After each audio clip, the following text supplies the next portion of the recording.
dia tak buat live. Okey.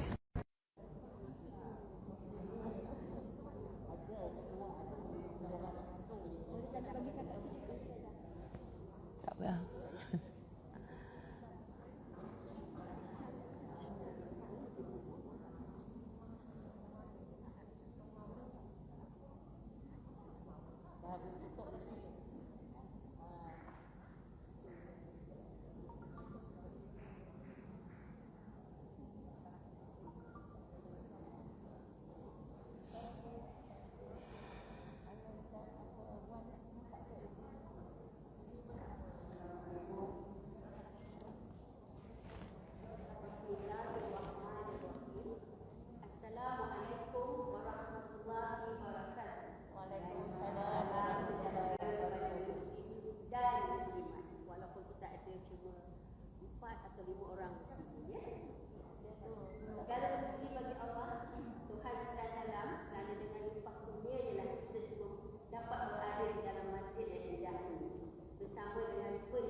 Terima kasih, insya-Allah. Terima kasih.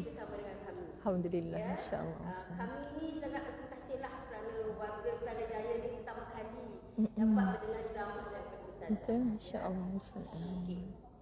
Yang kita raikan muslimin dan muslimat yang daripada pagi tadi lagi Ustazah sejak pukul 9 dapat ada. Masya-Allah, Allahumma salli ala Muhammad. Masya-Allah. Allahumma salli Majlis ala akan bermula sebentar lagi. Sekiranya ada soalan sama ada secara lisan ataupun ingin bertanya dengan Ustazah direct, Ustazah sendiri menerima. Ya. Okey. Sebelum kita bermula dengan ceramah, ingin saya baca sikit biodata Ustazah Zahra kerana ramai juga yang masih lagi belum kenal ya Ustazah. Ajak Ustazah Mulaina Abdullah adalah ijazah sarjana muda usuluddin dan falsafah dari UGM. Beliau juga adalah CEO Al-Fawaz, AZ Travel Services Negara, pengasas Darul Fawaz, Pusat Pengajian Al-Quran dan Al-Quran, penulis buku-buku agama, penyumbang slot tarbiyah di Radio Hakim FM, panel tentang slot Assalamualaikum, penyumbang slot Bismillah, Ad-Duha, Astropoiesis, Ibi Al-Hijrah.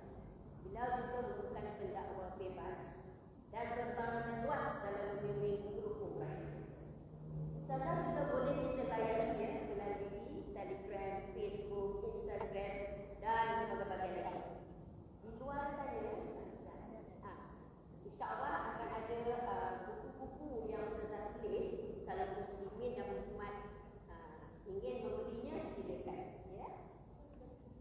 Tanpa berenang lagi, kita sekarang dengar ceramah yang disampaikan oleh Ustazah Zahra.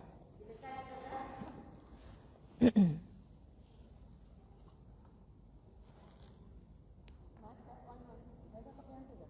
Oh, ini. Okey.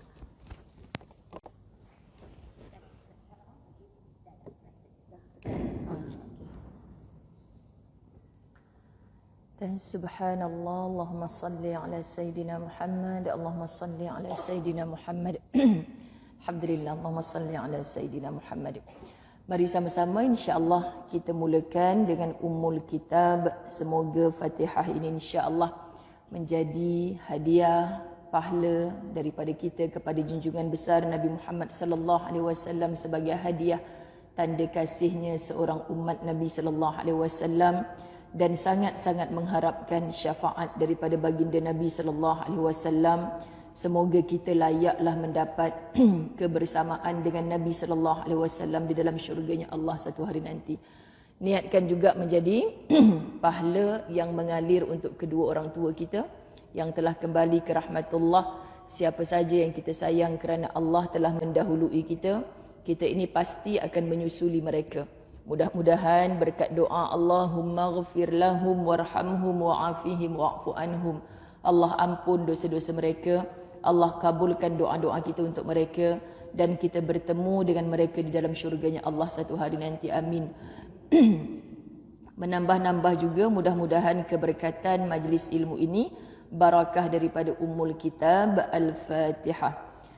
أعوذ بالله من الشيطان الرجيم بسم الله الرحمن الرحيم الحمد لله رب العالمين الرحمن الرحيم مالك يوم الدين إياك نعبد وإياك نستعين اهدنا الصراط المستقيم صراط الذين أنعمت عليهم غير المغضوب عليهم ولا الضالين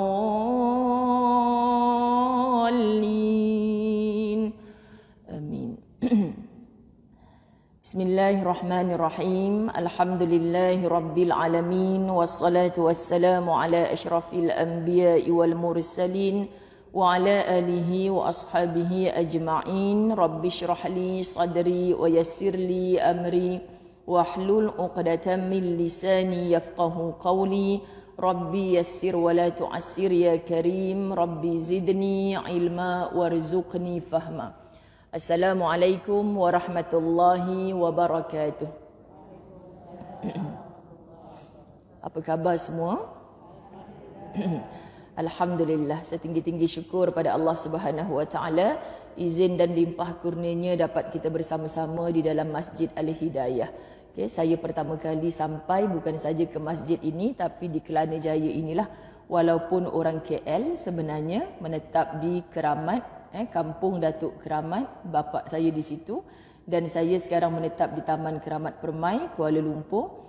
Tapi rasa macam jauh sangat bunyi Kelana Jaya ni. Alhamdulillah ada sahabat Jaja bawa ustazah, jadi sampailah. Jadi saya tahu Kelana Jaya ni kawasan orang lama-lama. Kalau bapa saya umur sekarang dah dekat 90 tahun, dulu-dulu pernahlah jom bapak nak bawa pergi rumah kawan bapak kat Kelana Jaya. Kan jadi macam dah lama sungguh lah. Muslimat dirahmati Allah. Jadi bila tengok keadaan masjid ni, rasanya memang masjid lama. Jadi bayangkan banyaknya program-program pengimarahan rumah Allah di sini, yang mana pangkat ibu-ibu, ayah-ayah saya pastinya terbayang-bayang. Dulu Ustazah, kawan saya tu arwah dah, dia suka duduk dekat tiang tu. Kan? Kalau saya masuk masjid ni, saya ternampak-nampak muka dia. Memang dia ada sebenarnya, muslimin muslimat dirahmati Allah. Ada dari segi apa? Kita tak angkat tangan pun Allahumma ghafir lahu untuk dia yang lelaki, Allahumma ghafir laha untuk dia yang perempuan. Kita tak angkat tangan macam tu pun. Tapi kita melangsungkan kebaikan yang dulu kita bersama dengan mereka. Hari ini kita dah tak ada dia dah. Kita dah tak ada kawan macam dia dah. Masya Allah, tabarakallah, berganti kawan-kawan yang lain. Teman kita untuk iktikaf di dalam Masjid Al-Hidayah ini, Masya Allah. Tapi bila teringat saja, macam ternampak-nampak dia yang selalu ambil saya kat rumah, bawa pergi masjid ni Ustazah, itu pun sebenarnya menjadi pahala untuk si Pulan. Siapa itu? Almarhum ataupun almarhumah. Subhanallah, inilah indahnya apabila kita berada di majlis ilmu, taman-taman syurga. Saya mengucapkan terima kasih kepada pengerusi majlis tadi, sudah pastinya kepada seluruh ahli jawatan kuasa masjid, pengerusi semua yang sentiasa bertungkus lumus untuk mengimarahkan rumah Allah. Yang penting nawaitu kita ikhlas untuk sama-sama menghidupkan apa saja program yang mendekatkan kita kepada Allah Subhanahu Wa Taala, maka pasti selepas kematian kita nanti itulah yang menjadi saham-saham akhirat kita, insya-Allah. Orang kata pencen kubur, ibu-ibu, ayah-ayah yang dirahmati Allah sekalian. Sebab kita kalau dah umur-umur macam ni, kata dia tu senang lah Ustazah ada duit pencen arwah suami dia. Dia tu senang lah Ustazah makan duit pencen tiap-tiap bulan. Itu senang kat dunia je. Belum tentu senang selama-lamanya. Tapi bayangkan pencen kubur kita ni, antaranya juga adalah doa-doa kebaikan daripada orang-orang yang pernah bersama-sama kita dalam perkara-perkara baik yang kita lakukan ketika hidup di dunia. Masya Allah. Uniknya lebih lagi, saya sebut pada sahabat saya Jaja tadi, saya kata, Ustazah tak sabar nak ceramah dekat masjid ni. Sebab apa? Sebab tajuk dia unik. pengukuhan dan kesempurnaan iman meniti warga emas. Okay? Ustazah nak kena tanya ke siapa warga emas dekat sini? Masya Allah kan. Jadi ramai nak angkat tangan. Tapi dalam pada ramai warga emas, sebenarnya saya percaya ramai je orang-orang muda depan saya ni. Kan ramai orang muda. Antaranya ni anak kita yang jadi cameraman tadi. Ustazah turun je daripada kereta dah ambil gambar. Ni siapa ni? Ni anak Nazir kita Ustazah. Libatkan, ajak mereka. Sebab ketahuilah wahai orang yang tak berapa muda. Yang tadi tu confirm muda lah. Yang tak berapa muda, 40-an. Contohnya Ustazah baru balik program macam-macam program lah, muslimat dirahmati Allah. Tapi yang paling syok bila kawan dengan ibu-ibu, warga-warga emas ni, lah Ustazah muda lagi rupanya. Kita pun muda lagi ke? Sebab kita tak rasa muda. Tapi yang syoknya bila kawan dengan orang tua, memang mereka akan kata macam tu. Lah muda lagi, okey faham. Jadi nak nampak muda dan sentiasa kekal muda, berkawanlah dengan orang-orang tua. Itu je rahsia dia. Jadi kalau kita perasan muda, nak kawan dengan orang muda, nak sibuk dengan urusan orang-orang muda, maka muslimat dirahmati Allah, kita pun akhirnya banyak kegelinciran di mana-mana yang kita tak sedar. Sebab di sana ada nafsu, di sana ada iblis yang sentiasa perhati kita. Untuk apa? Untuk menggagalkan perancangan-perancangan kita, membina pencen kubur ataupun saham akhirat tadi. Allahu Akbar. Jadi insya-Allah bila sebut pasal tajuk pengukuhan dan kesempurnaan iman, saya tak nak bicara panjang di awal ini sebab saya tahu bila kita sebut iman, semua kita mesti pasakkan di dalam hati kita, piling yang paling asasnya adalah iman. Tanpa iman, manusia hilang panduan, hilang pegangan. Makna kita nak sebut apa ni? Meyakini kewujudan Allah Subhanahu Wa Taala bila dalam syahadah kita asyhadu an la ilaha illallah wa asyhadu anna Muhammadar Rasulullah. Kita mengaku aku ni bersaksi bahkan bukan sekarang ini ya Allah, tapi ketika berada di alam rahim ibu lagi kita dah mengakui bala syahidna bahawa Allah tu adalah Tuhan kita. Cuma bila kita keluar daripada rahim ibu, dicorakkan oleh ibu dan ayah kita, kemudian kita telah dewasa mengenal dunia, kita tanya pada diri kita, adakah kita bertuhankan Allah secara sebenar-benarnya? Sebab lisan kita kata la ilaha illallah Muhammadur Rasulullah, tapi bikin kita tak serupa apa yang kita cakapkan. Faham ya? Yakni dia mengaku Islam, dalam IC tulis nama agamanya Islam, tapi dia tak masuk ke dalam agama Islam itu secara keseluruhan. Jadi yang berkumpul di dalam Dewan Solat ini pastinya semua orang Islam dah insya-Allah, tapi belum tentu kita ditinggikan darjat oleh Allah Subhanahu Wa Taala sebagai orang beriman. Jadi macam mana kita nak kenal muslimat dirahmati Allah? Bukan saja lafaz syahadah itulah. Hari-hari Ustazah dah umur macam ni, takkanlah kita tak solat lagi dah tua-tua ni. Walaupun merangkak, terbaring, saya akan solat 5 waktu sehari semalam. Sudah pasti di dalam syahadah, di dalam tahiyat itu ada bacaan syahadah.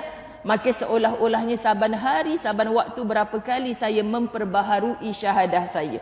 Jadi dia rasa mustahil lah saya nak mati dalam keadaan kufur. Ini cara faham logik akal kita ni. Tapi macam mana kita kata aku bersaksi bahawa tiada Tuhan yang disembah selain Allah, Nabi Muhammad pesuruh Allah. Nak buktikan cinta kita kepada Allah seharusnya dibuktikan dengan amal. Sebab kan Ustazah duk sebutlah muslimat dirahmati Allah di mana-mana, kalau suami kita lah kan siapa sajalah cakap dengan kita I love you, I love you, I love you sehari entah berapa ratus kali. Subhanallah, tapi I love you saja Ustazah beras tak pernah beli tu. Contoh kan muslimat dirahmati Allah. Dia kata I love you apa ke benda ni Ustazah? Semua saya ni. Jadi tak bermakna lah I love you tu. Tak bermakna. Sebab apa? Sebab tidak dibuktikan dengan amal. Begitu juga suami kita kan. Dia isteri asyik tunggu kat rumah I love you, tapi asyik main WhatsApp je daripada pagi sampai malam. Dapur pun tak berasap. Akhirnya I love you macam mana? Cari tukang masak lain lah suami kata kan. Contoh kan. Ini bukan orang Kelana Jaya lah, orang lain. Jadi muslimin muslimat dirahmati Allah perlu pembuktian. Jadi kalau kita kata ya Allah aku beriman kepada engkau, sebab nak naikkan darjat kita ibarat muslimat dirahmati Allah Islam dah ni. Mungkin hanya kulitnya, Mungkin hanya kulitnya. Kita beli sebiji buah apple, yang cantik-cantik kita pilih, yang tak cantik kita ketepikan. Patutlah dia jual murah ni, kita beli yang mahal sikit tak apa asalkan elok. Tapi balik ke rumah yang dijanjikan apple tu manis tadi, rupa-rupanya masam, tak boleh makan. Menipu punya penjual. Kan muslimat dirahmati Allah. Rupanya kulitnya tak berapa penting pun. Yang penting adalah dalamnya. Jadi Islam di luarnya mungkin, pakai tudung ni Islam. Tak payah segan-segan, memang Islam dah, bagi je salam kat dia. Kan, Assalamualaikum, dia jawab, Alhamdulillah, kita pahala, dia pun pahala. Jangan pilih-pilih orang ni, aku tak kenal, pasal apa nak bagi salam pula. Sebab tu budaya suasana, kita dekat pejabat contoh, masuk dalam lift, boleh je bagi salam kat orang, tapi semua senyap kan. Bayangkan setiap kali orang masuk bagi salam. Assalamualaikum, sejahtera ke atas kamu.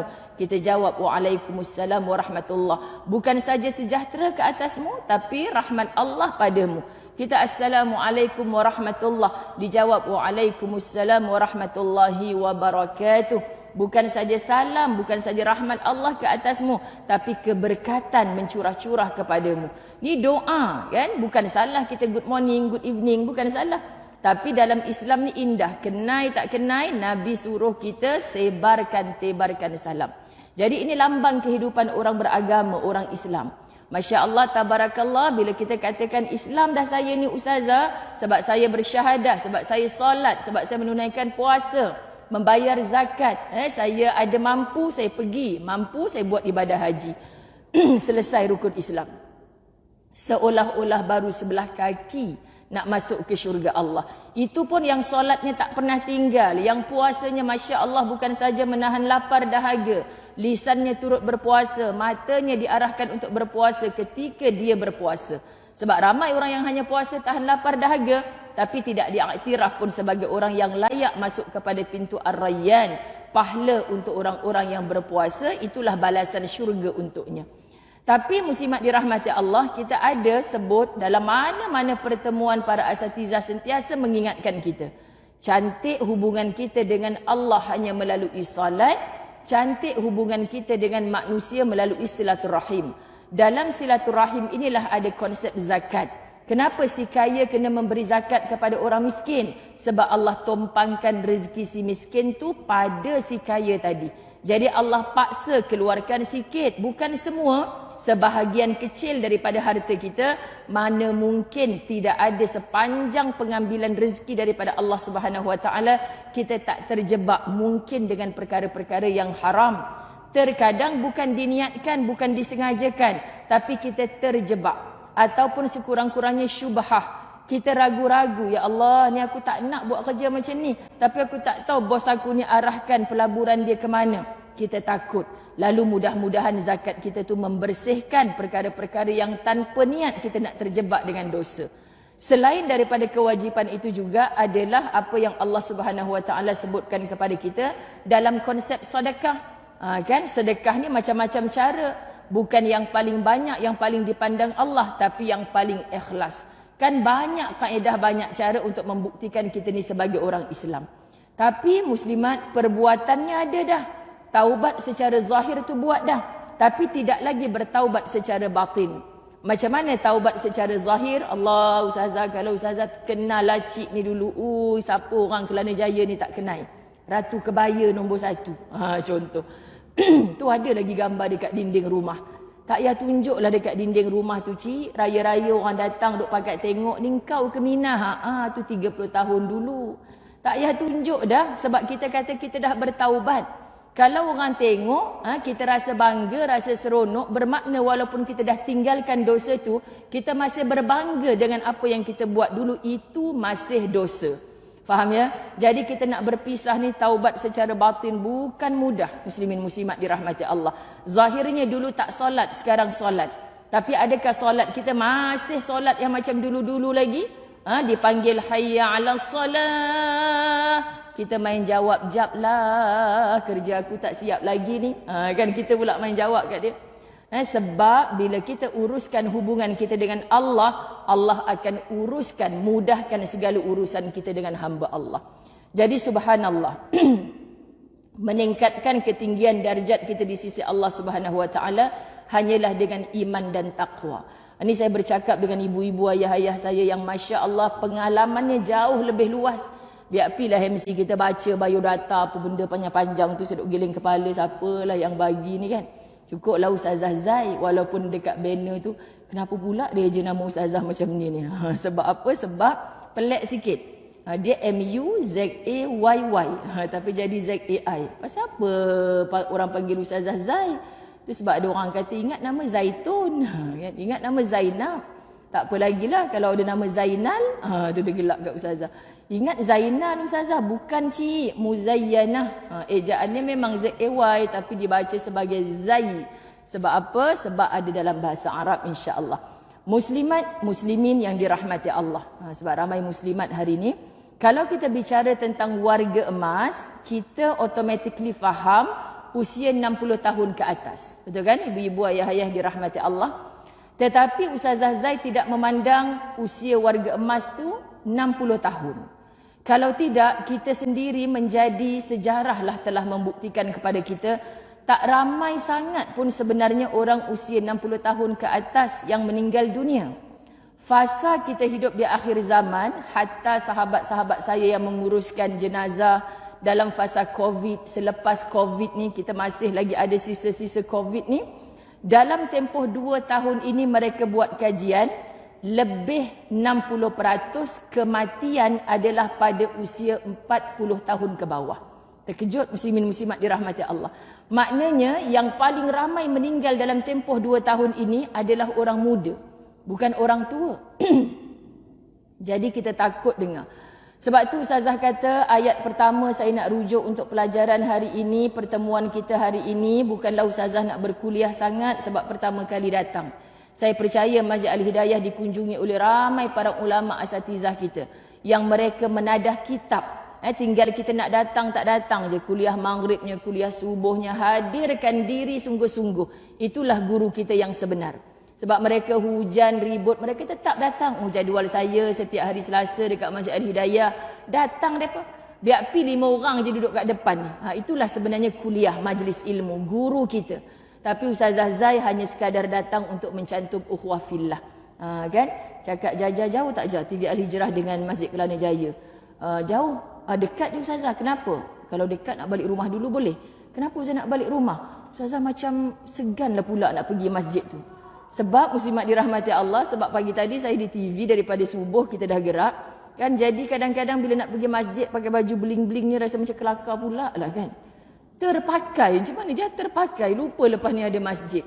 Sebab hari-hari ada program demi program demi program, jadi lupa muslimat dirahmati Allah. Selalu saya kalau nak pergi masjid ni tak pakai sangat baju-baju ke TV ni. Kan kat TV ni kan baju sponsor. Jadi muslimat dirahmati Allah kadang-kadang rezeki macam tu. Jadi datang tak boleh Ustazah, kalau balik kita lambat tak sempat daripada Al-Hijrah nak balik ke Keramat. Ustazah bila dah balik rumah tu macam-macam Ustazah nampak. Terus je lah. Jadi kat mana tempat saya sarapan tadi ya? Dekat seksyen berapa? Sedap jugalah makan nasi lemak. Dah ada anak-anak murid jemaah umrah lah tegur. Ustazah jauhnya pergi makan. Macam tu. Jadi muslimat dirahmati Allah, saya lebih memegang kepada surah Al-Ahqaf ayat yang ke-15. Kita pandang surah Al-Ahqaf ayat ke-15. Ayat ni panjang, saya baca sikit. Tapi saya nak highlight kepada kalimah wa balagha arba'ina sanah. Nanti bila Ustazah sampai ayat tu, cuba kita anggap agaknya Ustazah nak cakap pasal apa ni. Sebab warga emas, kita sedia maklum 60 tahun ke atas. Tapi saya nak bagi tahu minda saya sendiri, nak mengajak seluruh umat ini tolong sedar diri ketika usia kita dah cecah 40 tahun. Saya tahun ni 46 tahun. Tak ada rahsia-rahsia muslimat dirahmati Allah. Jadi saya dah rasa cukup tua. Dan ayat ni sangat menjentik hati kita. A'udzubillahi minasyaitonir rajim. Al-Ahqaf 15. Wa wasaynal insana biwalidayhi ihsana.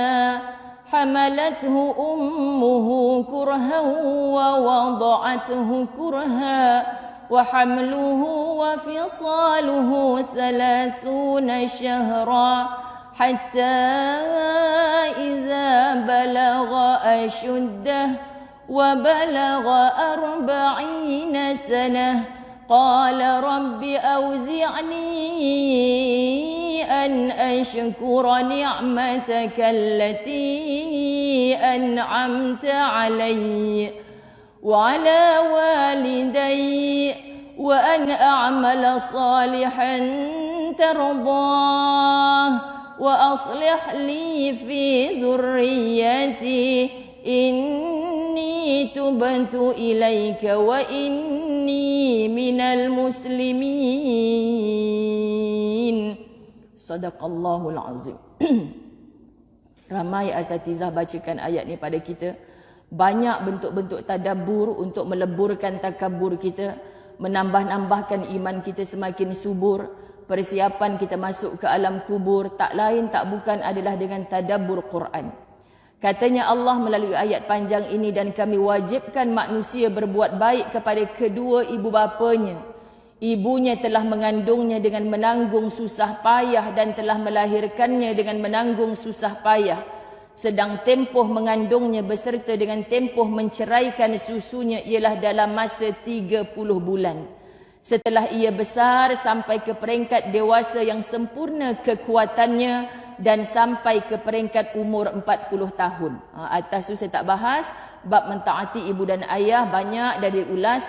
Hari ini kita ibu ayah yang dimaksudkan itu. Dan anak-anak kita mungkin telah mencapai usia dewasa dan ada kekuatan sendiri, telah berusia 40 tahun. Ini sebab saya sedang menasihatkan diri saya sendiri. Faham ya ibu ayah yang dirahmati Allah? Saya bercakap dengan ibu ayah yang mulia, itulah warga emas. Hari ini wahai yang berusia 40 tahun ke atas, Quran akui kamu dah ada kekuatan, kamu dah ada kedudukan sendiri. Tapi jangan lupa daripada mana asal usul kamu. Siapa yang melahirkan kamu, siapa yang menyusukan kamu, siapa yang membesarkan, yang mengorbankan dirinya untuk kamu. Ni bila kita faham Quran, kita takkan lupa. Dan kerana hari ini kita dah punya zuriat anak, bahkan tak lama lagi kita dapat menantu, dapat cucu dah. Kamu dah mula merasa apa yang dirasakan oleh ibu dan ayah kamu. Dulu ketika kamu belum berkahwin, kamu tak rasa lagi, belum matang. Bila dah berkahwin, punya anak kecil-kecil, seronoknya anak, tak buat homework, ayah rotan. Buat ikut sungguh. Yang kecil-kecil menangis, didokong senyap. Tapi bila dah dewasa, Masya Allah, tabarakallah, berapa ramai ibu-ibu yang mengadu kepada ustazah, sakit melahirkan anak. Ustazah faham cik sakit. Tapi jauh lebih sakit apabila anak yang telah dewasa mengherdik kita, menyakiti hati kita. Itu jauh lebih sakit. Parut beranak tu boleh hilang ustazah. Kan terpercik darah di sana sini boleh berhenti ustazah. Tapi luka di hati ditengking oleh anak sendiri, ini sakit. Jadi takut muslimat dirahmati Allah, pada usia kita hari ini apa yang kita perlakukan kepada ibu dan ayah kita. Kita dah berusia 40 tahun, kita dah tengok anak-anak kita dah peringkat remaja. Bagaimana ibu dan ayah kita yang dah mula tua, sakit, uzur, lemah. Sedangkan mereka sedang berjuang sampai ke akhir hayat, mereka akan pastikan diri mereka beribadah. Walaupun berada di atas pembaringan cuma. Ini bukan mudah. Sebab itu fasa 40 tahun, kalau kamu tak berubah lagi, kalau kamu tak kenal agama Allah lagi, kamu tak mendekat dengan Allah, jangan sampai Allah menjauh dengan kamu.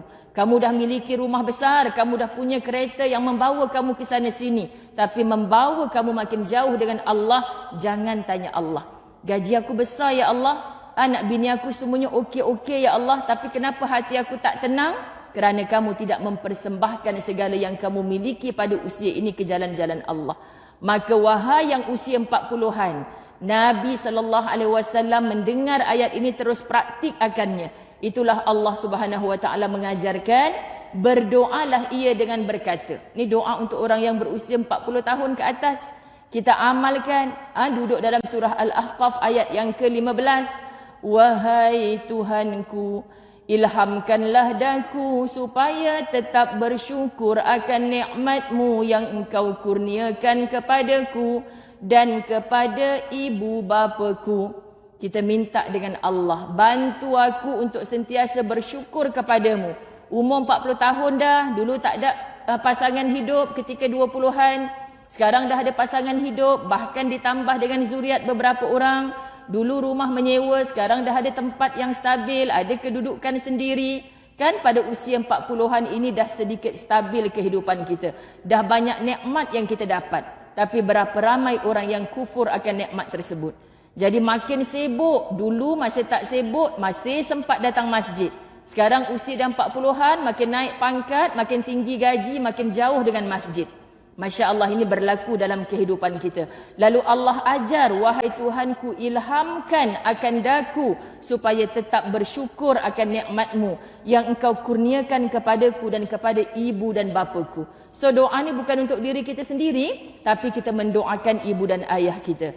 Dan supaya aku tetap mengerjakan amal soleh yang engkau redai. Sibuk-sibuk juga. Dah kita orang penting dekat pejabat, kita orang penting dalam masyarakat, mustahil lah tak sibuk. Tapi jangan lupa kita tetap hamba kepada Allah Subhanahu wa taala, dan Allah tidak minta apa kepada kita kecuali amal soleh, yakni sentiasa beribadah kepada Allah. Dan jadikanlah sifat-sifat kebaikan meresap masuk ke dalam jiwa zuriat keturunanku. Bayangkan doa ini indah, bukan doa untuk diri saja, doa untuk mak ayah kita juga, dan doa untuk zuriat keturunan kita. Mungkin dalam sibuknya kita sekarang, kita terlupa nak mendidik anak-anak kita dengan agama, wahai yang usia 40-an. Apa natijah yang kita rasakan pada usia kita dah warga emas 60-an. Maka sebelum kita menyalahkan kenapa anak kita derhaka, kenapa anak kita tak mau sujud kepada Allah, jom patah balik apa yang kita buat pada usia 40-an. Yang sepatutnya kita serapkan agama ke dalam diri anak-anak kita. Kita nak bagi kebahagiaan kepada mereka, rumah kecil mampu kita besarkan, kereta kecil mampu kita mewahkan, anak isteri kita bahagia. Tetapi muslimin muslimat dirahmati Allah, rupa-rupanya kita makin tersasar, makin jauh dengan agama. Setelah usia kita warga emas baru kita nampak. Boleh kita patah balik kepada 20 tahun yang dulu? Boleh kita patah balik kepada 40 tahun yang dulu? Tak boleh. Maka sebelum kita marah-marah, sebelum stres pada diri sendiri, banyakkan sujud dan taubat. Aku silap ya Allah, akui. Itu sebab tajuk di TV Al-Hijrah minggu lepas, rayuan sang pendosa. Apa yang dia ajar di tadabbur daripada ayat tersebut? Rabbana zalamna anfusana wa illam taghfir lana wa tarhamna lanakunanna minal khasirin. Pengakuan Nabi Adam alaihissalam yang aku dah zalim pada diri aku sendiri. Banyak orang tak faham intipati doa ni. Kenapa dikatakan Nabi Adam zalim pada diri dia sendiri? Allah dah habaq dah pada Adam dan Hawa ni, semua hang boleh buat dalam syurga ni, kecuali jangan dekati pokok ini. Kan makna apa yang Allah kata jangan dalam sepanjang hidup ni, jangan buat. Tak payah banyak cakap, tak payah bagi alasan. Ini perintah daripada Allah. Tapi kenapa tak boleh bu? Itu zaman dulu. Sekarang ni dah zaman moden. Kita jawab. Kenapa tak boleh ustazah, kita duduk negara panas ni, takkanlah nak pakai tutup litup, tutup dada semua, pakai stokin, pakai sarung tangan semua. Tak tahu ke panas. Tak apa, tak nak buat, jangan banyak cakap. Jangan lawan Allah. Tapi ini perintah Allah. Jangan berani-berani kurang ajar dengan Allah. Faham ya? Sebab Allah dah lama mengajar kita melalui kalamullah. Nak buat. Balik kebaikan itu pada diri kamu sendiri. Man amila salihan fali nafsi. Tapi kalau kita tak nak buat, sebenarnya kamu yang memilih jalan ke neraka itu. Ini yang paling kita takut muslimat sebelum kita menyalah-nyalahkan orang. Banyakkan solat taubat. Ustazah, takkanlah isteri saya tak nak dengar cakap pun solat taubat. Suami saya tak nak menyembah Allah pun solat taubat. Anak saya degil pun solat taubat. Ya. Sebab Allah suruh kita perbanyakkan istighfar. Itulah dia bertaubat kepada Allah. Mungkin kerana dosaku. Jadi terkadang kita rasa kita taubat, tapi kita tak mengakui Rabbana zalamna anfusana wa illam taghfir lana wa tarhamna. Kalau engkau tak ampun kami, kalau engkau tidak curahkan rahmat kepada kami, maka termasuklah kami di kalangan orang-orang yang zalim itu. Orang-orang yang rugi itu. Sebab aku yang zalim pada diri aku ni, jalan ke neraka tapi aku pilih. Sedangkan kau bagi aku akal dulu ya Allah. Aku tak guna akal aku dengan sesungguhnya. Dan kita tak polish keimanan kita dengan ilmu. Hari ini muslimin muslimat dirahmati Allah, tak ada cara lain dah. Cari ilmu, cari ilmu, cari ilmu. Baru kita nampak silapnya ada pada diri aku. Bukan pada orang lain ya Allah. Kita nak anak kita berubah, mungkin lambat lagi. Nak tunggu dia berubah, mungkin tunggu kita mati. Dia dah bergelar warga emas, baru dia nampak apa yang hari ini kita sakit hati. Betul kan ibu ayah yang dirahmati Allah? Jadi hari ini sempat kita ubah hanyalah diri kita. Buat perubahan kepada diri. Apa yang kita dah terlambat dulu. Kita tak boleh masukkan balik anak kita yang dah dewasa, konyuk-konyukkan dia. Telan budak ni sedap, jadikan dia baby balik. Kenapa cik macam tu? Saya kalau mengandung Ustazah nak baca Quran, nak solat tak tinggal. Dulu saya jahil, saya tak buat semua tu. Tak boleh cik, cucu dah berderet dah tu. Nak kecilkan anak macam mana lagi? Nak mengandung lagi lah, jangan buat hal cik. Dia nak mengandung balik lah pula. Nak betulkan cara, nak mendidik anak dari dalam perut. Tak payah cik, jangan cari penyakit. Kan subhanallah, kan kita dah pakai tongkat sibuk nak hantar anak pergi tadika pula dah. Kan muslimat dirahmati Allah. Kita perbaiki, betulkan subhanallah. Lalu mengerjakan amal soleh yang engkau redai dan jadikanlah sifat-sifat kebaikan meresap masuk ke dalam jiwa zuriat keturunanku.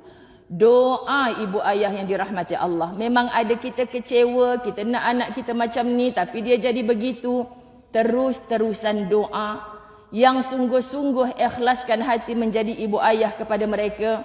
InsyaAllah mereka nampak yang sedang aku depani ini adalah ibu dan ayahku yang sudah warga emas. Warga emas ni sepertinya telah semakin dekat kepada zaman kanak-kanak semula. Masya Allah, tabarakallah. Kalau kita nampak kitaran hidup, pusingan hidup kita ni daripada kanak-kanak, kemudian kita menjadi remaja, kemudian kita menjadi dewasa, menjadi orang tua, rupanya sikapnya tak ubah macam anak-anak semula. Subhanallah, sahabat-sahabat dirahmati Allah. Orang yang menjaga orang tuanya sakit, sampai ke akhir hayat mereka akan melihat satu persatu. Kadang-kadang tengok Ustazah macam budak-budak. Bukan macam kak, memang dia betulkan jadi budak-budak dah. Memang budak-budak. Akak ingat tak dulu masa akak kecil-kecil, tak apa ya sayang, tinggal kat rumah dengan bibi, daddy nak pergi work, kan main lagi bahasa kan. Anak nak tarik kita, nak ikut kita kan. Subhanallah. Hari ni mak ayah kita dah tua, seboleh-bolehnya dia nak cakap ke anak, janganlah pergi kerja. Mak takut mak mati seorang-seorang. Janganlah pergi holiday sana sini, ayah dah tak boleh nak ikut. Kalau kau pergi cuti, ayah mati seorang-seorang kat sini macam mana? Siapa nak urus jenazah ayah? Itu ketakutan mereka. Masya Allah, tak ubah macam kita masa kecil-kecil dulu. Cuma bezanya subhanallah, kita diuruskan berak kencingnya oleh mereka. Tak sebau ketika kita menguruskan najisnya ibu dan ayah kita. Masya Allah, saya mengurus mak saya stroke 5 bulan. Hari-hari minta maaf. Tak payah minta maaf lah mak, ni kerja kami. Tak, dulu kami uruskan, mak uruskan berak kencing kamu tak bau macam orang tua. Orang tua ni tak payah suruh berak, kencing pun kita tak larat nak ngadap mak tahu. Kamu sakit, kamu penat jaga mak ni. Tak payah minta maaf, ini tanggungjawab kami. Tapi seorang ibu dan ayah muslimin muslimat dirahmati Allah tak pernah minta sakit. Tak pernah minta menyusahkan anak-anak. Tak pernah minta. Saya Ustazah hari-hari buat solat hajat. Kalau boleh jangan saya tua, menyakitkan anak-anak saya. Saya tengok seorang ibu solehah menjadi saksi depan mata saya. Majlis ilmu tak pernah tinggal. Amal solehnya subhanallah. Sampai bila saya ziarah kat rumah cik, dah tak nampak cik kat masjid. Ya Ustazah, saya tak sihat. Ustazah tolong doakan cik. Ya Ustazah tolong doa. Doa apa cik? Ustazah kan selalu di Mekah. Tolong doakan cik jangan sakit lama. Sebab anak-anak acik hari ni semua insya-Allah anak-anak yang baik, soleh-solehah Ustazah. Tapi acik takut kalau dia penjaga acik sakit lama, daripada soleh-solehah mereka jadi anak derhaka. Acik takut.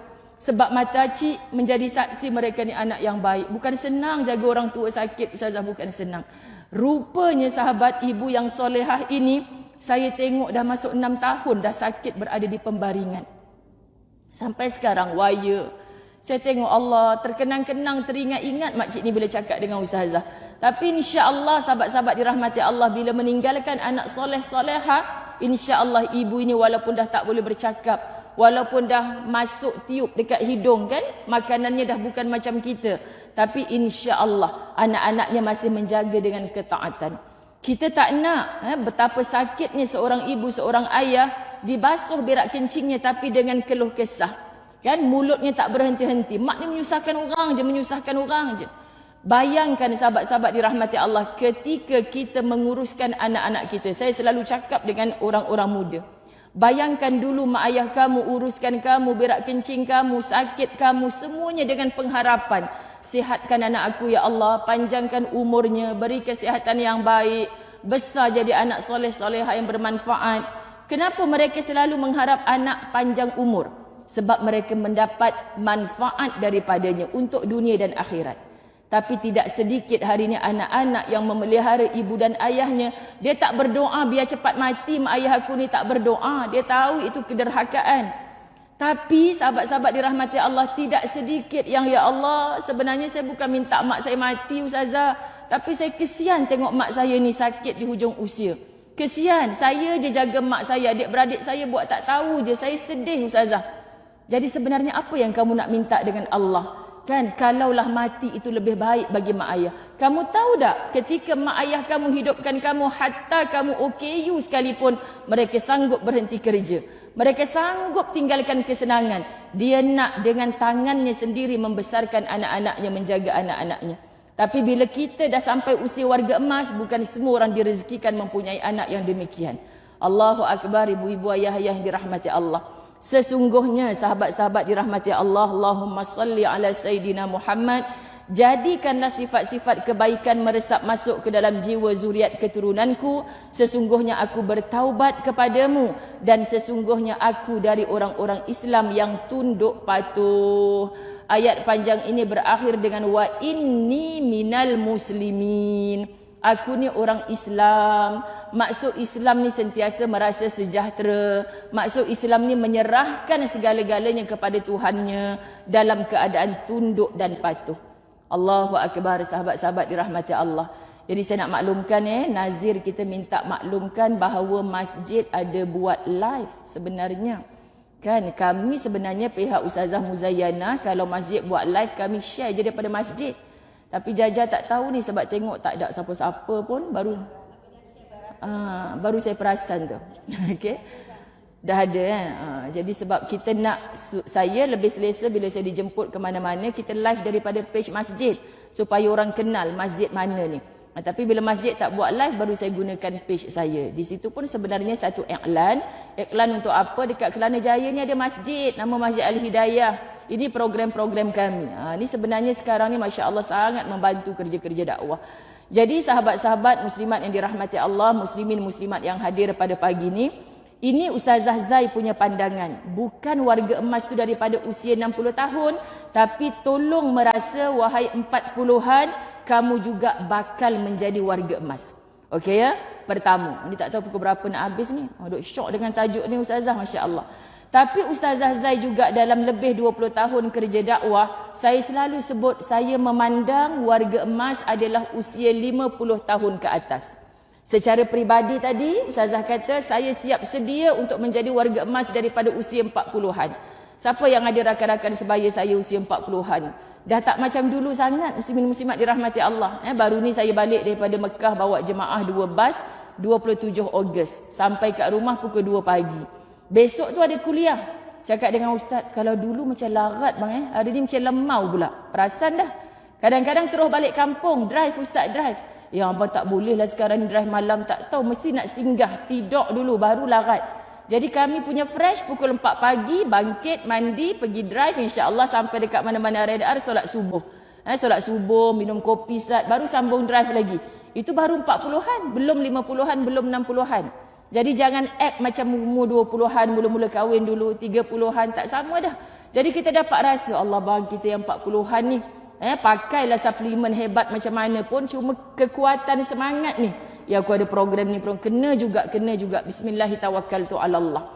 Kemudian habis 30 hari bulan saya gerak ke Kedah 5 hari program di situ. Jadi muslimat dirahmati Allah, kita nak sebut dah tak boleh paksa macam dulu sangat. Tapi bila kita faham konsep lillah, pasti hilang segala lelah. Dan dalam program-program kerja dakwah, antara yang kami buat adalah alhamdulillah, masuk 6-7 tahun dah, kita menyantuni golongan asnaf warga emas untuk diterbangkan ke Baitullah secara percuma. Wah kaya ni Ustazah tak lalat ni. Kan? Bukan duit saya, tapi dalam kerja dakwah ni saya kempen. Jom kita istiqamah sehari RM1 je. Sehari RM1, Masya Allah, rupa-rupanya bila ramai-ramai, sebulan menjadi puluhan ribu muslimin muslimat dirahmati Allah.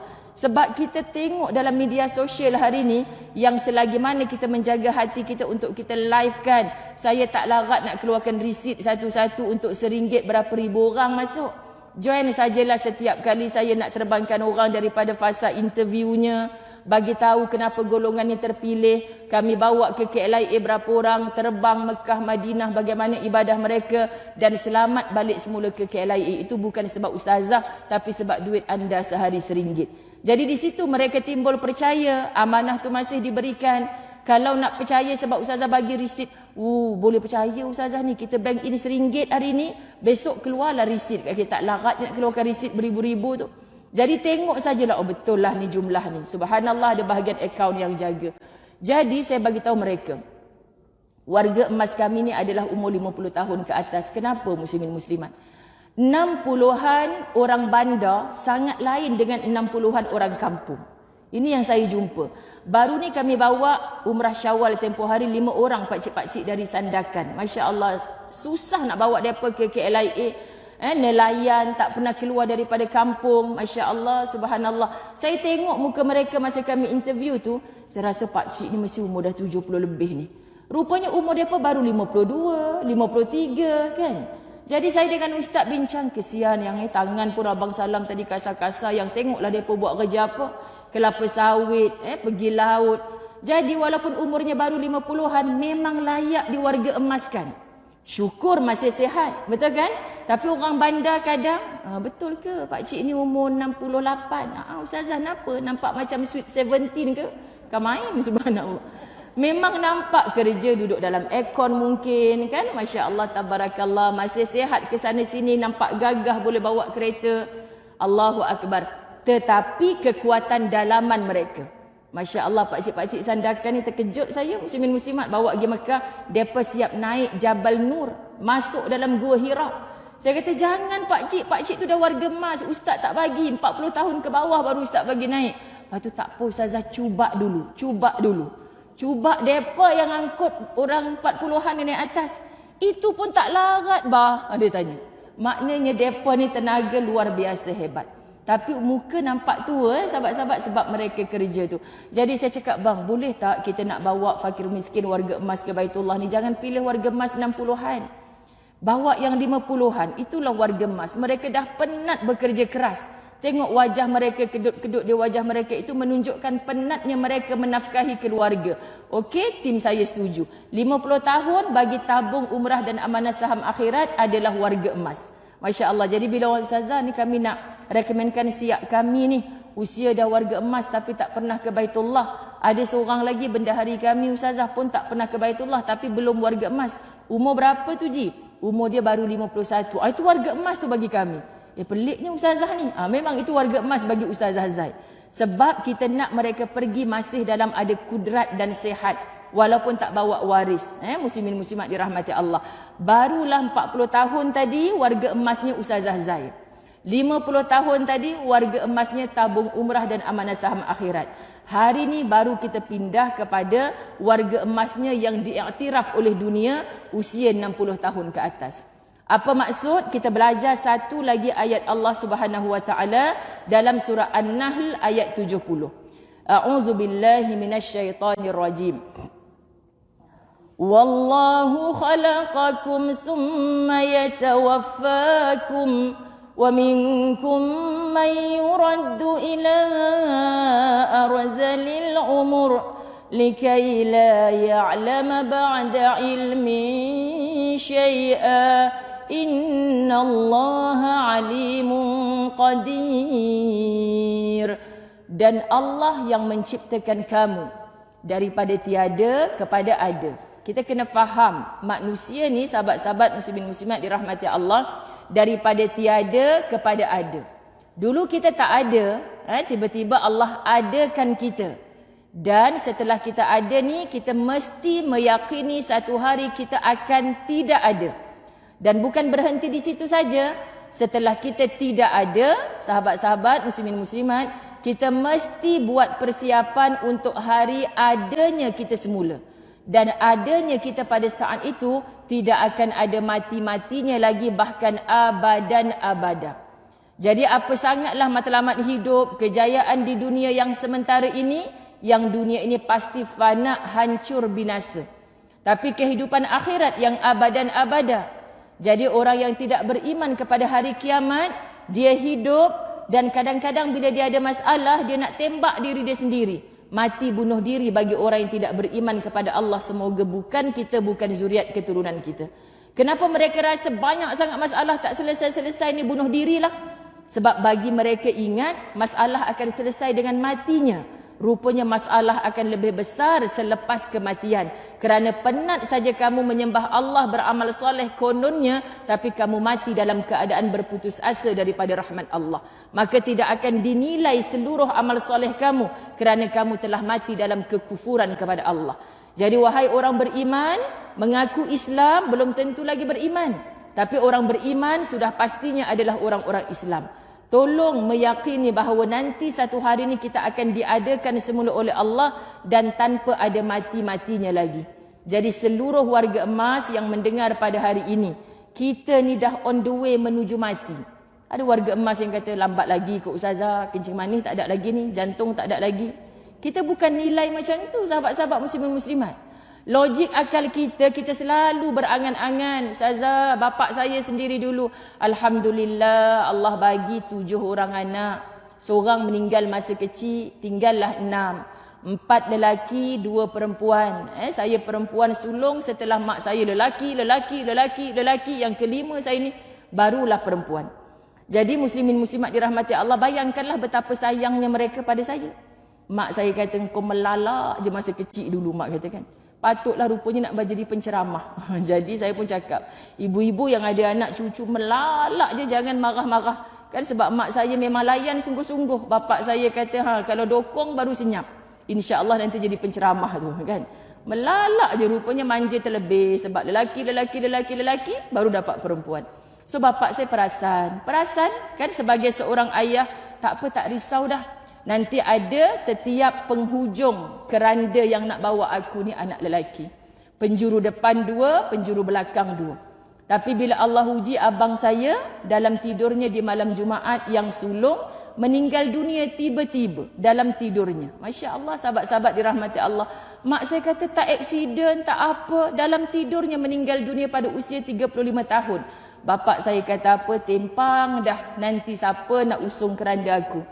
Tapi ketika itu saya baru 5 bulan nikah dengan suami saya, Ustaz Azwan. Menantu pun datang. Tak apa pak, tak tempang, saya kan ada. Sebab apa? Sebab sakit bagi seorang ibu dan ayah yang kematian anak. Kerana bagi mereka, anak yang akan menyusung jenazah mereka. Rupa-rupanya ayah yang mengusung jenazah anak. Ini jauh lebih sakit, sahabat-sahabat muslimin muslimat dirahmati Allah. Tapi Allah berkehendak. Jadi katanya Allah Subhanahu wa taala, Allah menciptakan kamu daripada tiada kepada ada. Tolong hayati, syukuri, menjiwai penciptaan ini bukan kita yang berkehendak tapi Allah. Kemudian dia menyempurnakan tempoh umur kamu. Berapa tahun Allah nak kamu hidup. Sebab tu masya-Allah tabarakallah, baru ni kami balik program di Tasik Kebun. Saya bawa seorang sahabat kami lah, duduk dekat-dekat tempat kami menginap tu. Yang diuji Allah, ada anak penyakit yang kepala dia besar tu, ada cecair dalam, muslimat dirahmati Allah. Kami bawa. Kemudian ada seorang peserta, nampak je anak usia 4 tahun tu, subhanallah, datang peluk saya menangis. Ustazah, saya diuji Allah dulu, saya pernah mengandungkan anak macam ni lah anak saya Ustazah. Tapi hanya sempat hidup 9 minit, lalu Allah bagi dia meninggal dunia. Yang ni doktor kata dia akan hidup hanya 2 bulan saja. Tapi sekarang usianya dah hampir 4 tahun, aktif hidup. Cuma dia berat kan kepala dia tu, dia tak boleh bangkit, dia kembar. Yang kembar dia ni aktif, tapi anak ni hanya duduk full atau wheelchair kalau nak dibawa berjalan dan sebagainya. Kehendak siapa? Kehendak Allah. Dan mereka yang diuji ni zaman sekarang ni saling memberi kekuatan. Dia memang ada satu grup yang ibu ayah diuji dengan anak-anak macam ni. Ustazah tahu ada dalam satu grup saya tu, kakak tu anak dia penyakit macam ni lah Ustazah, umur meninggal 23 tahun. Jadi saya sebagai ibu, saya terus berusaha untuk bagi anak saya ni hidup sempurna. Mana ada ibu yang anak dia cacat pun, biarlah mati cepat ya Allah. Tak ada. Semuanya kasih sayang seorang ibu. Aku terima ni Allah, ini anugerah engkau kepada aku. Allah yang berhak menyempurnakan tempoh umur. Kamu tak boleh, ya Allah, ni Ustazah masa saya mengandungkan dia ni lah, pak dia buat hal Ustazah. Nanti mesti turun dekat anak yang ni. Mati lagi baguslah anak ni. Ada pula yang berfikir macam tu. Masya Allah, tabarakallah. Sebenarnya siapa yang bagi Allah? Setiap kelahiran Allah jamin rezeki padanya. Tapi kita yang tak yakin. Sebab tu ada orang dah beranak lagi. Jumpa Ustazah. Ustazah salah ke kalau saya nak gugurkan kandungan? Kenapa? Ni anak yang ke-8 Ustazah. Anak yang ke-7 pun laki saya tak bagi nafkah. Ini kan lagi anak ke-8. Bukan lakimu yang bagi rezeki. Tapi Allah. Faham ya muslimat dirahmati Allah? Jadi kita nak sebut tu semua perantara alat. Menyembah Allah yang sesungguhnya. Fahami sungguh-sungguh. Allah bagi kamu kudrat. Allah bagi kamu sehat. Habis tu 7 orang anak laki tak bagi makan. Pasal apa? Pasal dia tak kerja Ustazah. Saya lah yang bekerja. Kerja dia pergi hantar anak balik sekolah. Pergi sekolah. Itu pun kerja dia lah tu. Dah agak gaji terlebih besar. Dia pun jadi naik lemak. Kan sahabat-sahabat dirahmati Allah. Jadi kita kadang-kadang tersilap langkah. Maka ada di antara kamu yang disegerakan matinya Allah kata. Dan ada pula di antara kamu yang dikembalikannya kepada peringkat umur yang lemah. Peringkat umur arzalil umur. Peringkat tua kebudak-budakan. Sehingga menjadilah dia tidak ingat akan sesuatu yang telah diketahuinya. Allahu Akbar. Sesungguhnya Allah maha mengetahui lagi maha berkuasa. So bila kita faham ayat ni muslimin muslimat dirahmati Allah, pilihan Allah nak bagi kita hidup panjang usia mana, dalam pada dibangga-banggakan meninggal dunia, ataupun Allah nak tengok kita sampai lanjut umur, bahasa mudahnya tua bangka. Faham ya? Jadi bila kita nak sebut macam tu sahabat-sahabat, biar tua mana, matinya kita sebagai orang yang dimatikan dalam husnul khatimah. Ini je dambaan kita. Jadi ibu ayah yang dirahmati Allah, pokok pangkal daripada 2 ayat Quran yang Ustazah kupas pada hari ini tentang usia, yakni umur yang lanjut, tolong perbaiki hubungan kita dengan Allah. Perbaiki hubungan kita dengan Allah. Mungkin dulu kita adalah insan pendosa. Hari ini nak perbaiki dengan cara apa dulu Ustazah? Solatnya. Sebab hanya dengan solat mempercantikkan hubungan kita dengan Allah. Terkadang kita solat, tapi solat kita yang kita belajar daripada sekolah rendah dululah. Allahu Akbar. Baca iftitah, inna salati wa nusuki wa ma yahya wa mamati. Kan? Sekali lagi cik, wa ma yahya wa mamati. Pak cik Yahya mana ni cik? Kan? Tak dibetulkan muslimin muslimat. Bukan kita nak gelakkan dia, tapi kena belajar. Kita nak mempersedap suara, belajar tarannum, panggil guru tajwid untuk apa? Sebenarnya untuk memperbaiki solat kita dari segi rukun qauli. Kalau kita nak belajar rukun fi'li, itu pun dah tak berapa nak betul dah. 60 tahun Ustazah baru masuk camp smart solat. Ustaz tu kata kalau duduk tahiyat, kaki kena lipat. Pakcik tak boleh dah gaut Ustazah. Tu nak buat macam mana? Cukuplah kita tahu ya Allah, berapa puluh tahun aku hidup, aku tak tahu begini cara yang sepatutnya. Engkau ampunkan aku ya Allah. Sekarang aku buat yang mana aku mampu, sebab doktor kata ni pakcik kalau paksa lipat patah terus kaki ni. Jadi kita nak buat macam mana? Kita belajar cara sujud rokok yang betul setelah saya duduk atas kerusi Ustazah. Nak kata macam mana lagi? Adakah tak payahlah belajar Ustazah? Kem semak solat untuk orang tua. Saya pun dah solat atas kerusi dah ni. Datang je. Sebab yang Allah angkat darjatnya adalah orang yang berilmu. Dan Allah tahu kita mampu tak nak beramal dengannya. Allah tahu. Subhanallah. Jadi kita memperbaiki sekurang-kurangnya ada air mata, insaf yang jatuh.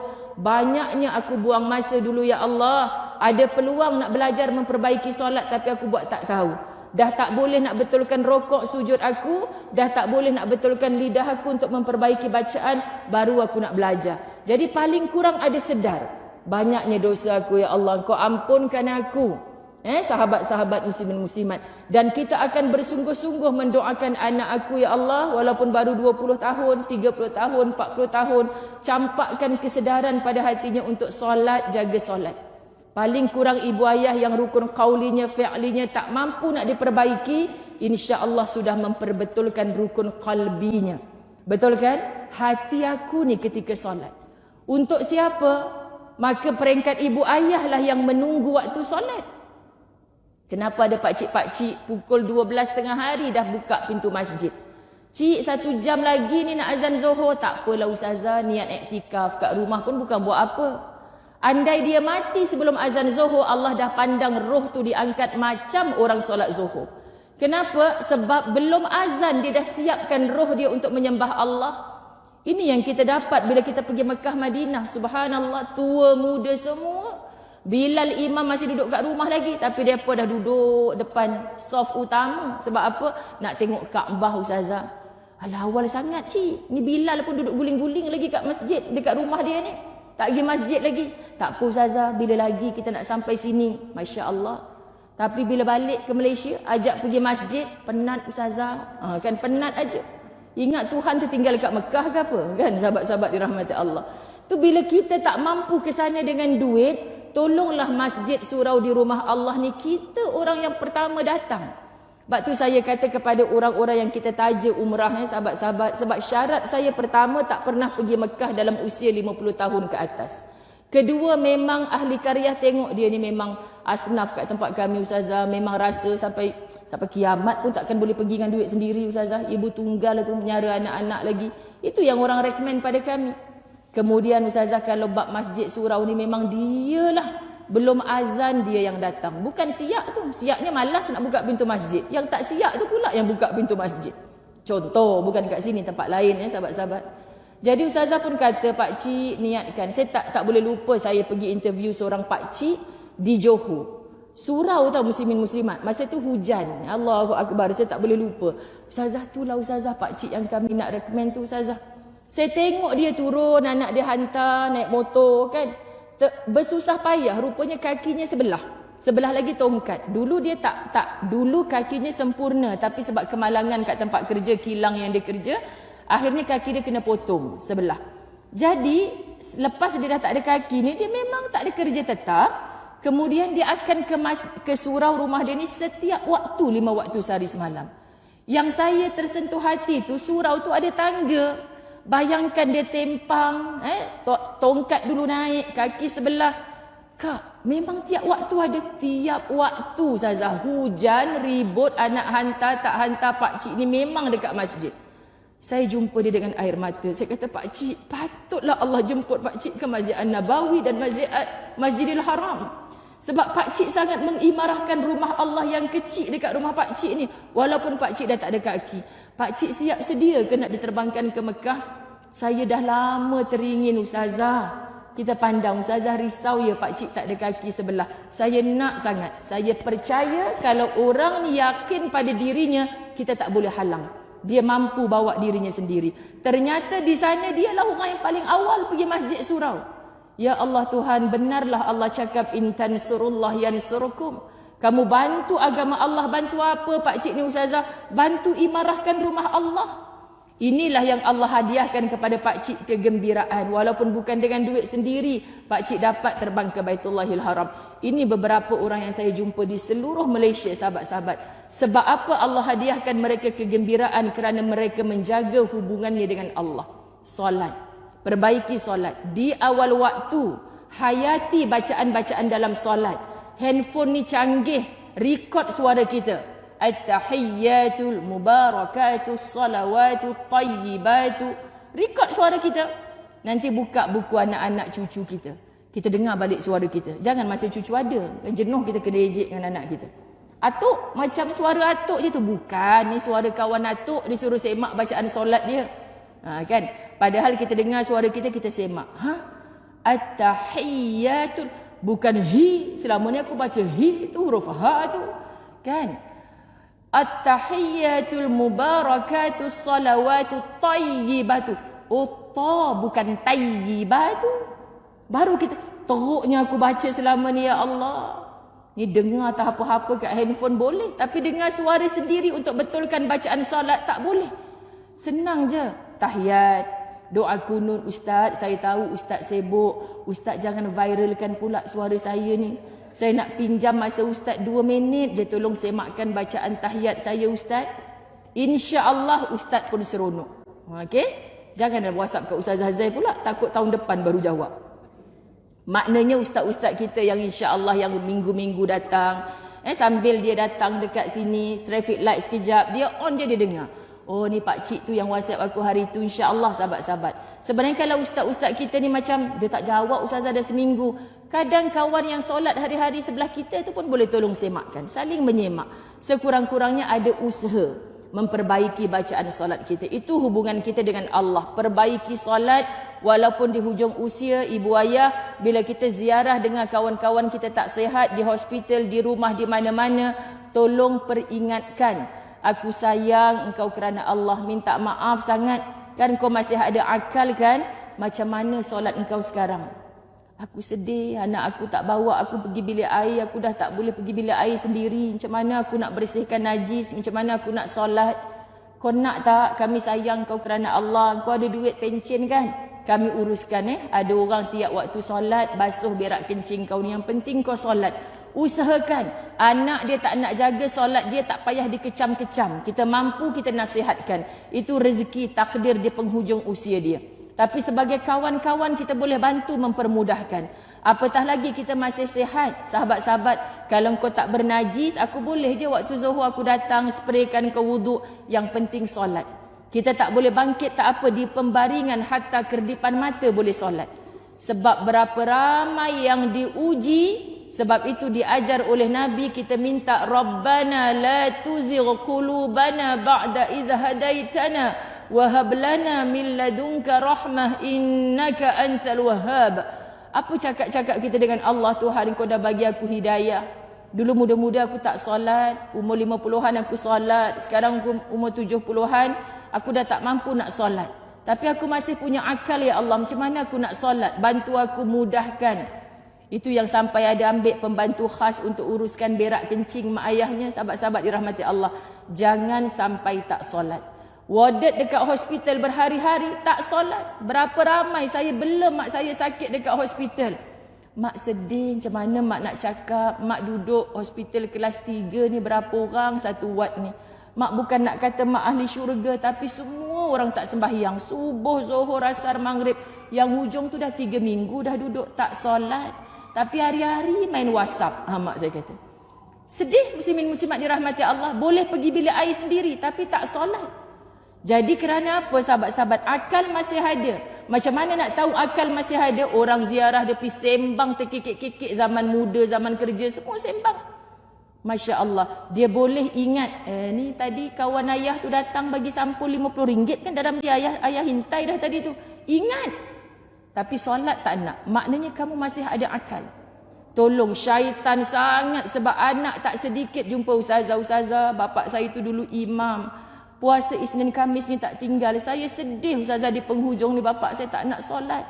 Kenapa Allah bagi macam tu? Jangan salahkan Allah dulu. Tanggungjawab kamu. Dulu kamu tak solat, mak ayah kamu bising. Sekarang mak ayah kamu yang sakit tak nak solat. Apa usaha kamu adik-beradik? Sebab mereka masih ada akal. Usahakan. Faham ya sahabat-sahabat muslimin muslimat dirahmati Allah. Kedua, hubungan dengan hamba Allah. Ibu ayah, warga emas, saya merayu dengan sangat, jangan mati dulu kalau di hati kita ada benci dengan sesiapa. Faham ya?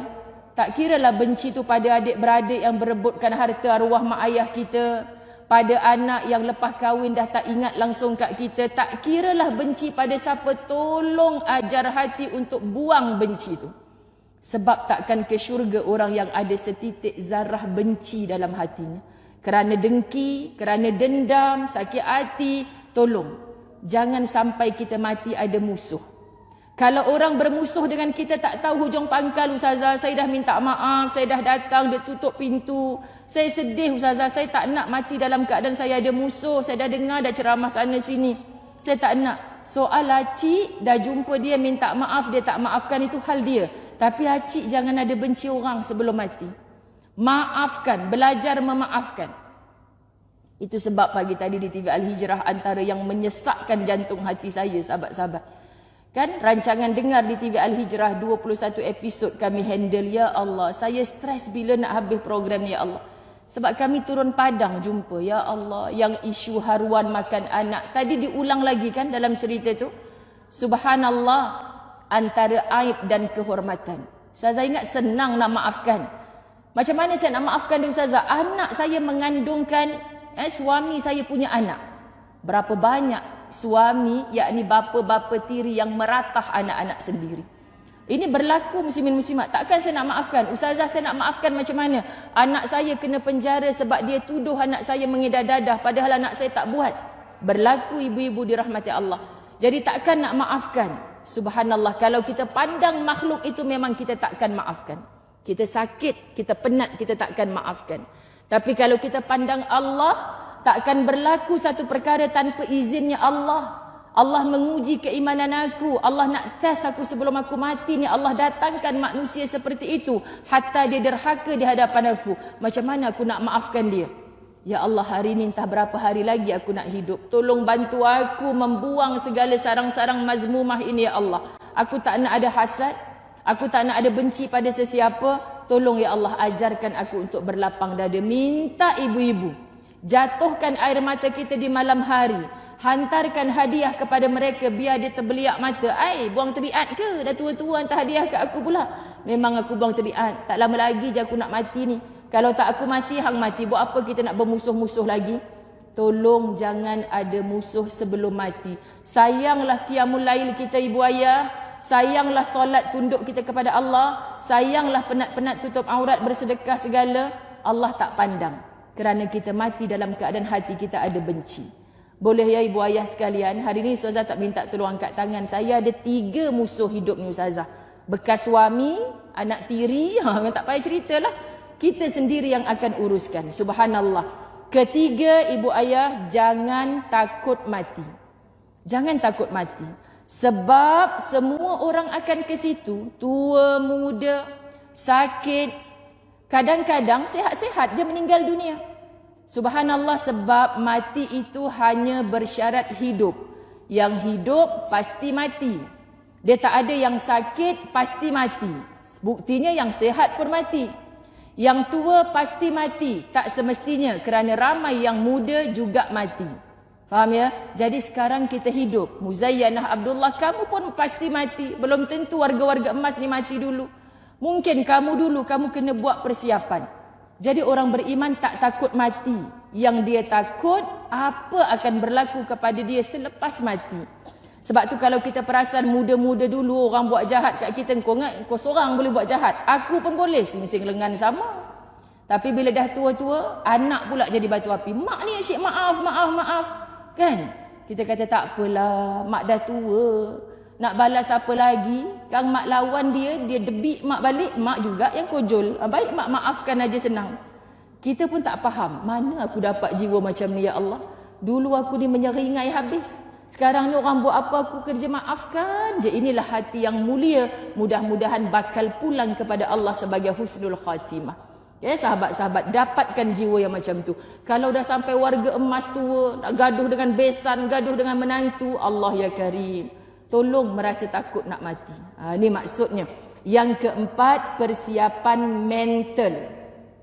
Persiapan mental. Ibu ayah warga emas, kita pasti mungkin akan kesunyian. Yang kehilangan pasangan, yang anak-anak tak apa ayah, mak dah meninggal, kami kan ada untuk ayah. Tapi mereka sibuk dengan keluarga mereka sendiri, kerjaya mereka sendiri. Mau tak mau kita kena bagi tahu dengan mental, minda kita, jiwa kita, hati kita. Akhirnya engkau akan sendiri-sendiri juga. Percayakan ibu ayah dirahmati Allah, semua kita akan sendirian. Biarlah pasangan kita tak apa yang abang mencintaimu sehidup semati. Bohong, dia takkan mati sama kita kalau kita mati. Percayalah. Dia hantar pergi kubur je, lepas tu dia babai. Kan? Dia takkan masuk sama. Kalau dia masuk sama, kena tarik dengan penjaga kubur. Jangan buat hal pakcik, kahwin lain je lepas ni pakcik. Subhanallah, apa nak susah sangat? Sebab dia bunuh diri kalau dia ikut isteri tu dalam liang lahat. Dia takkan ikut kita. Jadi semua kita kena buat preparation. Akhirnya aku sendiri-sendiri. Sebab tu ketika PKP, Ustazah pujuk seluruh ibu-ibu yang kesendirian di rumah. Cik seorang je Ustazah, anak tak boleh rentas negeri. Tak apa cik, ini latihan dari Allah. Akhirnya kita sendiri-sendiri juga. Cik okey ke tu? Boleh makan? Boleh, anak hantar grab food ni hari-hari sampai tak termakan. Nanti cik sangkut kat pagar Ustazah ya, rezeki aku, Alhamdulillah. Sebab cik tu seorang-seorang, dia hantar main kat rumah Ustazah. Makan sedap je Ustazah ni. Okay, buktinya walaupun seorang-seorang masih boleh makan kan cik, masih boleh video call dengan cucu kan. Kalau dah seorang-seorang kat dalam sana, cucu jatuhkan telefon kat kita, dia dial, kita tak dapat cik, potong terus, tak ada dah talian hayat. Betul lah ustazah, masih perlu yang ada disyukuri. Muslimin muslimat, kita siapkan mental kita, akhirnya kita sendirian juga. Jadi jangan murung, jangan rasa semua orang dah tak sayang aku. Cari kasih sayang yang baru, pasti jumpa dekat masjid. Jumpa kat masjid. Tak percaya, tolonglah banner ukhuwah yang baru di masjid. Mana Pak Haji yang selalu datang dengan tongkat tu? Dah 3 hari tak ada. Jom kita pergi ziarah dia. Orang cari sebab dia ahlul masjid. Tapi kalau dia tak pernah pergi masjid, jenazahnya yang dibawa ke masjid, siapa yang mati tu? Alah, yang tak pernah datang masjid tu. Wah, aku nak balik kampung lah, tak sempat nak ziarah. Orang pun tak mau datang. Ya Rab, kan saya pernah duduk di satu taman perumahan. Kita kata jomlah pergi, orang tu meninggal. Ustazah tak payah pergi tu, dia bukan pernah datang masjid. Astaghfirullahalazim. Ini saf sungguh kita, ya Allah, aku kena pergi masjid ni, ya Allah. Kan aku tak pergi masjid, jenazahnya yang datang pun tak mau datang. Kan ustazah tak bagus juga kan, macam tu dia pilih-pilih jenazah siapa dia nak datang. Memang tak bagus, tapi masa tu pak cik dah jadi jenazah dah. Pak cik dah tak boleh ceramah, hang tak bagus aku jadi jenazah, hang tak datang, tak boleh dah. Sebab perbuatan kita sendiri, semua tu perbuatan kita sendiri. Datang masjid. Sama macam orang minta, ustazah tolonglah ustazah bank in kat akaun saya RM38. Saya nak beli susu anak, nak beli pampers. RM38 nak beli pampers susu anak ni tak logik ni. Lepas PKP banyak masjid buat gerobok rezeki. Hang pi kat masjid, hang pasti dapat makanan. Rupa-rupanya dah berapa ratus orang dia hantar. Satu masuk dalam akaun RM38, darab 100 orang, berapa dah dapat sahabat-sahabat. Hari ni kita nak buat sedekah pun, ya Allah Tuhan, jumpakan aku dengan yang betul. Semalam saya dapat satu video, anaknya 4 orang merangkak pada bapaknya yang aksiden, dah lumpuh tak boleh bergerak, isteri meninggal dunia. Tolonglah, kesian anak 4 orang ni dah kelaparan. Ustazah Zai tolong sebarkan. Saya kata mana tim sandakan saya? Tolong cari. Ustazah, lorong ini tak ada di Sabah ni ustazah, jangan mudah-mudah mau percaya. Ini scammer ni ustazah. Kan kita kata ya Allah Tuhan, kena banyakkan ukhuwah. Orang kata saya dekat Perak, duduk dekat lorong ni, tak apa, bagi alamat penuh nanti saya hantar sahabat saya pergi. Tak hantar sampai sekarang. Bila kita live tu sahabat-sahabat macam-macam. Okey tuan, sebut nama dia kat sini ni, Hisham Syam, mai dengar kuliah sampai habis ya. Saya sebut je macam tu. Kan? Sebab kalau dia betul-betul ahlul masjid, ahli majlis ilmu, subhanallah, saya tak tahu nak cakap macam mana ibu ayah dirahmati Allah. Saya buat kuliah La Tahzan tu, subhanallah, ukhuwahnya macam adik-beradik. Yang susah dibantu. Kesan apa? Hari-hari kami bertemu dalam majlis ilmu. Bila jumpa kat mana-mana, Masya Allah, ukhuwahnya luar biasa. Kamu takkan susah bila kamu mencantum ukhuwah kerana Allah. Tapi kalau kamu mencari kepentingan-kepentingan tertentu, Allah takkan tolong kamu. Jadi yang terakhir, wahai warga emas sekalian, sentiasa bertaubat dan menyikapi anak-anak dengan sikapnya kita dahulu. Kalau kita kata kenapa ustazah anak saya sampai hati dia tak nak ziarah saya, sebelum kita bagi tahu pada diri kita macam tu, merajuk diri sendiri, bagi tahu siapa aku 40 tahun dulu. Ketika anak-anak aku ngendeng-ngendeng ke aku, ayah, kakak dapat 3 bintang lukisan tadi kat sekolah. Aku tunjuk mak kau tu 3 bintang kecoh. 10 bintang baru tunjuk ke ayah. Subhanallah. Anak kita meraih simpati kita, meraih kasih sayang kita, tapi mak sibuk pergi jumpa ayah. Hari ni kita kecil hati. Ya, kakak bukan tak nak jaga ayah, tapi kakak kena pergi kursus ni. Ayah okey kan duduk sini seorang-seorang, nanti kakak hantar kawan untuk tengokkan ayah. Dia hantar kawan dia, ustazah kat kita, kecil hati kita. Sebelum kita kecil hati, jom kita layan air mata kita yang jatuh dengan istighfar dulu. Salah aku ni mungkin, ya Allah, kau selamatkan anak aku. Memang ada kerja kot tu. Sebab dulu pun aku selalu beralasan kerana kerja aku. Jadi kita akan lapang dada, ibu ayah dirahmati Allah. Jadi tolong dengan sangat, kita akan dapat jawapan pengukuhan iman dan kekuatan jiwa kita hanya dengan muhasabah. Koreksi diri sendiri. Perbetulkan selagi mana sempat. Kita belum terlambat. Tak ada istilah terlambat. Terlambat dah ustazah, dah merangkak baru nak pergi masjid. Tak ada istilah terlambat selagi hayat di kandung badan. Tak ada istilah terlambat. Hatta kita berada di pembaringan, kita masih boleh beristighfar walaupun tak hadir solat jemaah. Untung muslimin muslimat, saya bisik pada mak saya dulu masa sakit. Kan bila kawan-kawan masjid datang ziarah nangis, mak dulu pun macam diorang, mak teringin dengan azan mak dalam masjid. Tak apa mak sembahyang atas katil pun mak dapat pahala jemaah. Kau ni pandai je. Tak, bukan saya cakap, Nabi cakap. Sebab kami melihat mak dulu masa sihat, mak buat semua kebaikan tu. Bila mak dah sakit, mak buat atas katil je pun Allah bagi pahala macam orang berjemaah, macam orang datang masjid. Sebab tu kita kena buat daripada usia muda. Jadi orang yang tak buat, yang doktor kata rasa memang tak ada harapan sembuh, mati dah ni, dengan penyesalan kita tu kita beristighfar, belum terlambat. Mungkin Allah angkat darjat kita kerana kita beristighfar dalam keadaan kita masih sedar diri, bukan saat sakarat berada di penghujung rongkong kita. Faham ya sahabat-sahabat muslimin muslimat dirahmati Allah, dan clearkan semuanya sebelum mati, kerana semua kita on the way ke sana. Jangan ada hutang dengan Allah ataupun mana-mana hamba Allah. Hutang dengan Allah selesaikan. Ustazah dulu masa pak cik sakit sekian, pak cik tak boleh puasa, macam mana fidyahnya? Boleh cik selesaikan sekarang. Ustazah pak cik sekarang ni tak tahu nak kata macam mana, rumah yang pak cik duduk tu sebenarnya pak cik rampas daripada arwah mak pak cik. Sebenarnya mak dulu amanahkan kepada adik bongsu yang jaga. Sekarang macam mana? Clearkan cik. Hutang piutang selesaikan. Dengan Allah, dengan seluruh hamba Allah.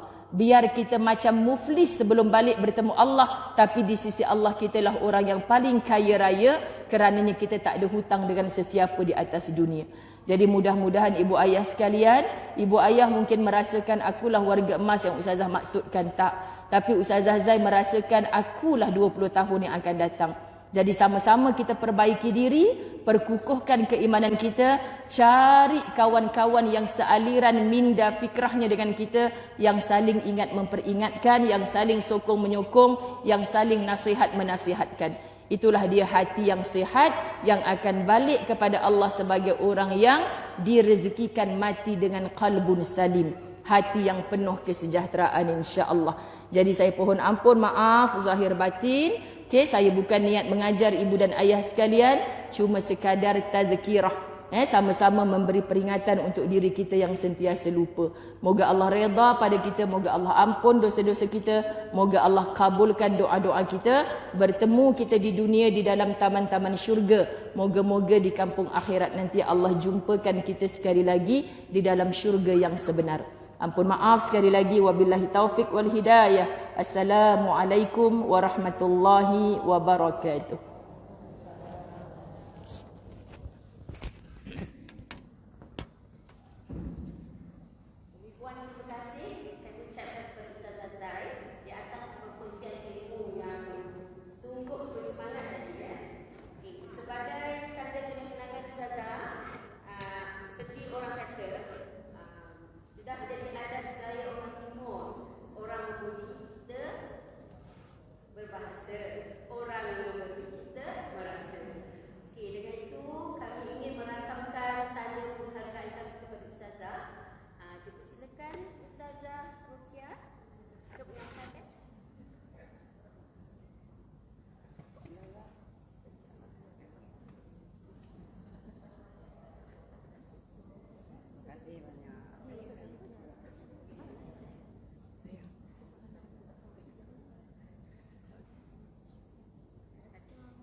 Muslimin pun tak heran.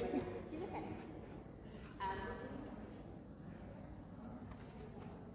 Kat sini siap? Ustazah duduk. Saya tak Ustazah duduk. Buat jemput. Boleh duduk kat depan juga. Siapa yang tak sakit lutut. Saya sahabat Latan Zan. Ya. Zayan. Dari mana? Macam kita pernah jumpa tak sebelum? Tak pernah jumpa. Tengok mata tu macam pernah tengok. Alhamdulillah. Ustazah idola saya. Masya-Allah. Saya dulu UKM lecturer. Oh subhanallah. 26 tahun. Subhanallah. Sekarang 70. Kat sini boleh. Sekarang boleh duduk.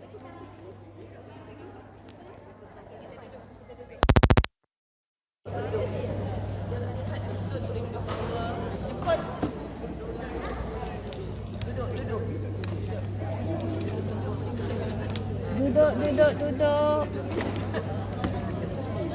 Yang tak boleh bangun, tak apa. Sila ke depan. Sila ke depan.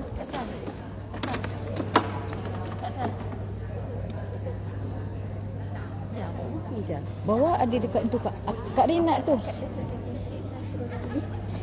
Kempe. Alah nak lupa nak cakap dengan Ustazah. Nama kakak apa tu? Kak Aisyah boleh ke? Kak Rokia. Cakap kalau nak buku Ustazah ada. Buku Ustazah. Mana buku? Kami sambil tu ada sikit marketing. Buku Ustazah ada di belakang. Jadi siapa yang berminat boleh lihat di sana ya. Silakan. Tak larang tak apa. Itu dekat ni. Masya Allah. Tak boleh belajar. Allah tak Akbar. pakai spek. Kak Rin, jom kita pergi sana. Right. Kak Rin ada buku dah kan? Dah ada kan? Dah. Tadi beritahu tujuan. Ya.